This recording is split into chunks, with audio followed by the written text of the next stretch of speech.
JRPG is back again with another super serious review, and trust me, this one is going to be serious. So welcome to my review of Nobunaga. Quick, what's the name of this town again? Passamaquoddy. Quasima what? Passamaquoddy! Got it. Of course, it's Nobunaga's ambition, sphere of influence, Ascension.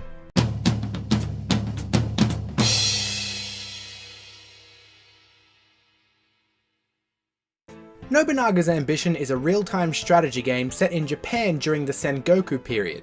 The difference between this game and similar titles like Civilization is an emphasis on storytelling and above all, historic accuracy. You can think of it like a fun, interactive history lesson at times.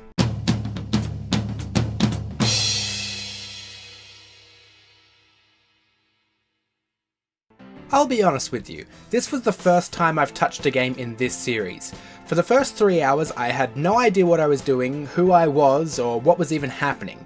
So it was a pretty similar experience to any other real-time strategy game I've played in the past. But here's the thing, I couldn't stop playing. There is something compelling about it. There's a charm, an urge to grow and see what happens next, even if you don't fully understand it at the start.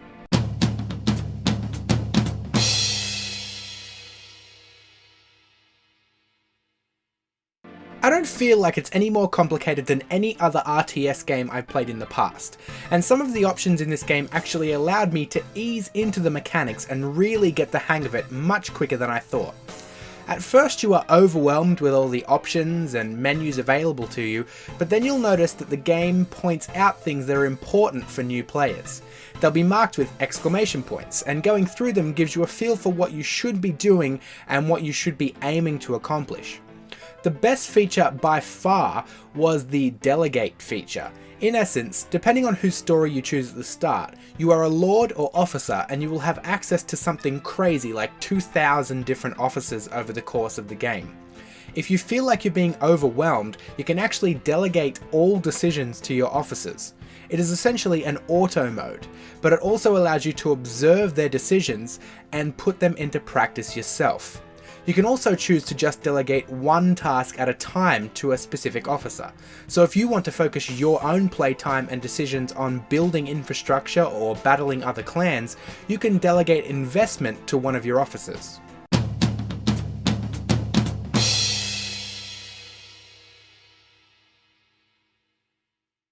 I've already touched on the broader way the game plays out, but there are many intricacies you'll need to learn to succeed. You'll start off with almost nothing, very little resources and a tiny plot of land. It's your job to rise up from your position as a lowly officer. Build, invest, invade, learn, develop and grow. Every month you will be presented with a short scene replicating an officer's meeting. Other officers will make requests of you which you can approve or deny, and you'll get some stats on your expenses and other things that happened in the last month of game time. After the meeting you'll start making the choices that will play out over the next month, or you can simply delegate them to your other officers. Or even do nothing and just hoard resources, but you're going to need to plan ahead to grow your borders and become a force to be reckoned with. The battle sequences almost feel like a totally new game in and of themselves. You basically get two views, a top-down view and an officer view, which puts you much closer to the action. I like the top-down view though. It makes you feel kind of like a god, or like an officer in all those old movies and shows like Game of Thrones that move around wooden pieces on a giant map. There are lots of different unit types and you'll need to employ strategy to outwit your opponent. You can successfully take down enemies with larger armies than yourself by learning the tactical nature of the combat and playing smarter. It's really great, and from what I've heard, a lot of the tactics are actually really accurate to the tactics of the time.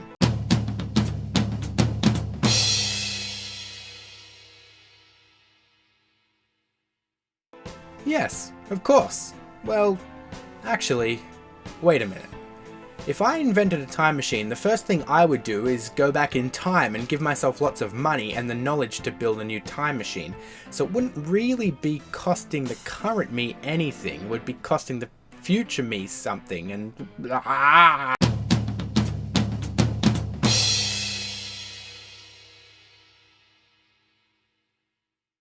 The graphics are satisfactory, you aren't going to be blown away or anything, but the officer view in battles is quite fun. It reminds me of a time I used to draw hundreds of little stickmen engaged in massive battles while I was at school. The cutscenes are nice and the illustrations are very well drawn. The soundtrack works well, nothing unforgettable, but it definitely succeeds in creating an atmosphere that certainly feels like it fits in the period.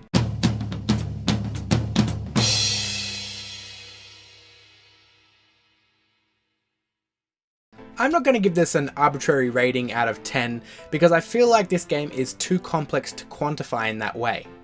If you really hate strategy games, is this going to sway you? Well, probably not. But for someone like me who has never really been sucked in by a real-time strategy game, Nobunaga's Ambition might just be the one that does. The storytelling is excellent and the gameplay allows you to ease into its many intricacies and complex mechanics. Thanks for watching. If you liked this video, hit that like button or hit the dislike button if you didn't. Leave all your questions and comments down below, and don't forget to subscribe if you want to see more of me and everything I do. If you would like my eternal love, you can also use the Amazon links in the description to pick up Nobunaga's Ambition or something else you might fancy. Or if you just want to help support my channel, you can sign up for a free 30-day trial of Audible using the link in the description. This gets you 2 free audiobooks that are yours to keep even if you cancel before the trial is over. Other than that, I will see you all soon.